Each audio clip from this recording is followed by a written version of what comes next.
Hello there guys, welcome to Dino's Vault. This is the new Tata Tigor facelift. The new updates that this new Xcent Plus variant brings along with it include the square chrome elements inside the headlights that make the car look more premium and sporty. The clear lens tail lights lend the car an upmarket feel, and further enhancing this is the shark fin antenna. There's also a new Egyptian blue paint scheme on offer that looks quite elegant.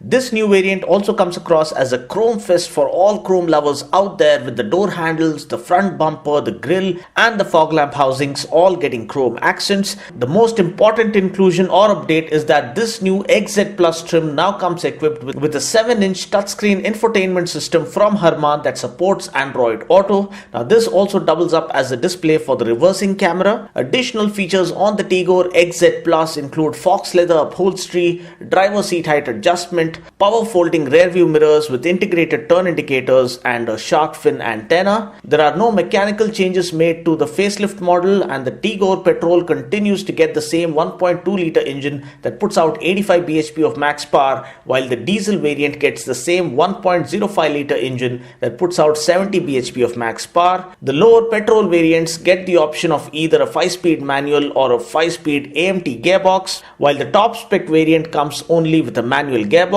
The diesel comes only with a 5-speed manual transmission. There's no option of an AMT as of yet. Now this new model has been launched at an ex-showroom price of rupees 6.59 lakhs for the petrol variant and 7.48 lakhs for the diesel variant. To know the exact on-road price, please feel free to call the number appearing on the screen currently. Well, that's pretty much it for now. I just hope you enjoy the rest of this video. Until next time, this is Dino saying ciao, take care, God bless and drive safe.